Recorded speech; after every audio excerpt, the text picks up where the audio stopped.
Now, the Russian-backed group, I mean, the Wagner group who is there, where the Western media, especially France 24 and BBC, have been reporting constantly that they come into agreement with the Tuareg group to leave the region or those towns because they gave up the town and give up on Mali. This is what these forces, the Wagner group, are saying. Listen, I got this information on Business Insider. According to the information right here, the Russian link primary group, which is the African Corps, this Wagner group, has said that it thwarted what it described as a large-scale coup attempt in Mali, following coordinated attack across several cities. According to the report here, this group linked to Russia attributed the incident to the Front for the Liberation of Africa. These are the Tuareg group, all right?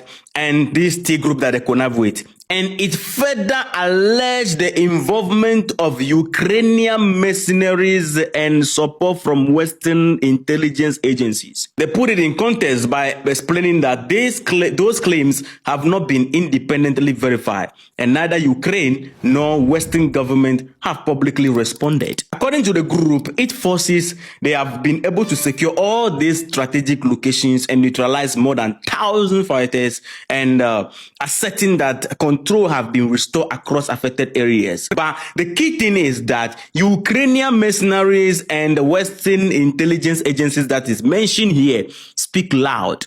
Do we need investigation to know what is going on? Last time also, African leaders listened to us. This is crazy. Last time also, this Tuareg group, Ukraine was mentioned. And this time also, the incident in Mali, Ukraine was mentioned. It's been mentioned right now, together with other Western allies. Or Western intelligence. So this is not ringing bell. That it is time to come to the table and take decision that people who sponsor stuff like this need to step aside of the continent. Their interests need to be threatened. We need to end it all with them. Got nothing to do with them. Is it not obvious that they have a particular goal? Some dancing comedy guy is doing this to the continent with other Western intelligence agencies. Now, when you look at this news circulating that the African Corps, withdrawing, the Malian forces switch. You understand? One of the things you need to understand is that the Malian forces, there was a switch. When the whole thing started, this group back the Malian forces, and then after pushing these guys back, the Malian forces maintain their presence over there, and this group need to what? Go back. So the troop, even in their statement, they made it clear that they left the troops on the ground with the localities and they have withdrawn. It is not that they ran away from the scene kind of thing as the Western media and other media are making it look like. We are following keenly. It wasn't that they ran away or they left the scene without leaving the soldiers on the ground, or there's no soldier on site and everything is in the control of this guy. No, there was a chase. There was a total, control taking over. They have taken over the town, and the soldiers and the localities, the soldiers have the duty to protect their citizens. So it is good. We came together and channel operation and did a pushback operation. After that, it's not a bad thing if you pull back, and because we are already on the ground. And in their second statement, they made it clear that they helped secure all the other, key areas that have been affected. It's been secure. It's in the hand of the military. They just pull back and the military have taken over. What is this that the Western media is all over the places and circulating narrative all over? And these are the same people telling us that Ukraine is here again, and some Western allies or Western intelligence are here again, and they are doing amazing things here. Ukraine, France, and other Western intelligence are doing amazing things here.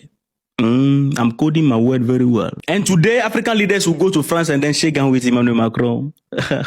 Ghana president will go and shake hands with Emmanuel Macron. And he will come back and say, oh, we show solidarity with Burkina Faso. Of course, we show solidarity with Burkina Faso. But I think where we have written right now, it is no longer about democracy or coup d'etat or whatever. What we need right now is a serious action. Anybody who doesn't want the progress of the nation or any nation around us, we can't deal with the person. But well, look, family, these guys came prepared.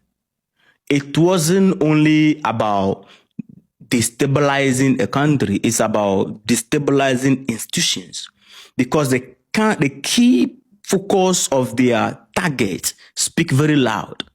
If these guys are able to know that the defense minister is at home and they went in there and find their way out with him, if somebody among them can be like, yo, I'm going to drive this car with the verse and I'm going to detonate, and then that thing that they do.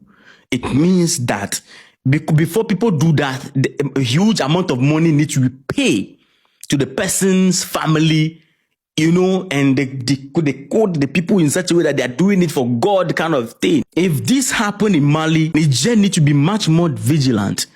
Burkina Faso needs to be much more vigilant.